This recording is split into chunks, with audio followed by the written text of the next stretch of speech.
Welcome to world awareness. आज की video में हम दुनिया के सबसे घातक बम हाइड्रोजन बम के बारे में बात करेंगे और बताएंगे कि ये बम किन किन देशों के पास है और ये किस प्रकार से काम करता है। हाइड्रोजन बम न्यूक्लियर बम का ही एक अपग्रेडेड वर्जन है जिसे नेक्स्ट जनरेशन का न्यूक्लियर बम भी कहा जा सकता है। न्यूक्लियर बम में एक्सप्लोजन के लिए प्लूटोनियम और यूरेनियम का इस्तेमाल किया जाता है, वहीं पे हाइड्रोजन बम में एक्सप्लोजन के लिए हाइड्रोजन के आइसोटोप ड्यूटेरियम और ट्राइटिरियम का इस्तेमाल किया जाता है।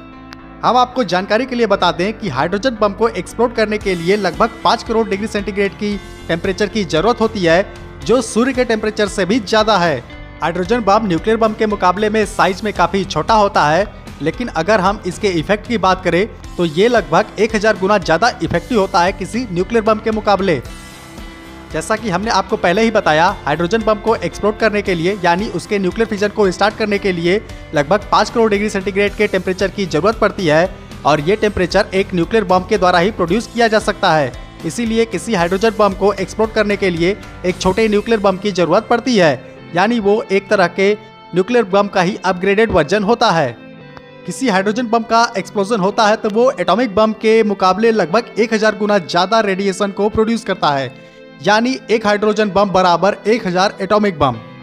मानव द्वारा निर्मित आज तक के सबसे घातक व सबसे शक्तिशाली हथियार की अगर हम बात करें तो हाइड्रोजन बम सबसे पहले नंबर पे आता है।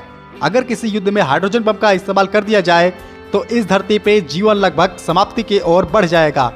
अभी तक रूस, चीन, अमेरिका, फ्रांस और भारत ने ही हाइड्रोजन बम का आविष्कार किया है। हालांकि उत्तर कोरिया का नाम भी इसमें आता रहता है, लेकिन उत्तर कोरिया के तरफ से अभी इसे प्रमाणित नहीं किया गया है। अब हम बात करेंगे कि हाइड्रोजन बम का आविष्कार किसके द्वारा किया गया था। तो हाइड्रोजन बम का आविष्कार अमेरिका के वैज्ञानिक एडवर्ड टेलर के द्वारा किया गया था, लेकिन जो इसका आइडिया था वो एनरिको फर्मी के द्वारा प्रपोज किया गया था। हालांकि अमेरिका ने इसका आविष्कार सबसे पहले किया था, लेकिन जो इसका परीक्षण था वो रसिया के द्वारा सबसे पहले 1949 में किया गया था। अब हम बात उन देशों की करेंगे जिनके पास हाइड्रोजन बम है या जिन्होंने इसका परीक्षण किया है। तो हाइड्रोजन बम का परीक्षण रूस, चीन, अमेरिका, फ्रांस और भारत के द्वारा किया गया है। हालांकि उत्तर कोरिया का नाम भी इसमें आता रहता है, लेकिन अभी तक इस खबर को प्रमाणित नहीं किया गया है कि उत्तर कोरिया के पास भी हाइड्रोजन बम है।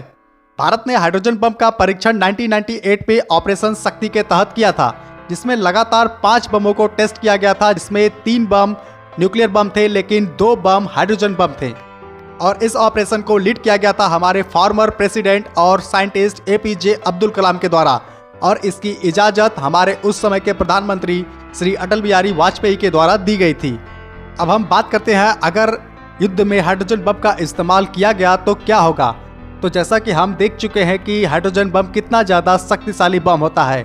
ये न्यूक्लियर बम के मुकाबले लगभग 1000 गुना ज़्यादा रेडिएशन को प्रोड्यूस करता है। अगर किसी भी युद्ध में इसका इस्तेमाल किया गया तो ये दुनिया पूरी तरीके से तबाही के कगार पे पहुँच जाएगी, और जिस भी देश पे हाइड्रोजन बम का इस्तेमाल किया जाएगा वहाँ पे जीवन की संभावना लगभग समाप्त हो जाएगी। तो इसी के साथ हमारा ये एपिसोड यहीं समाप्त होता है। जय हिंद।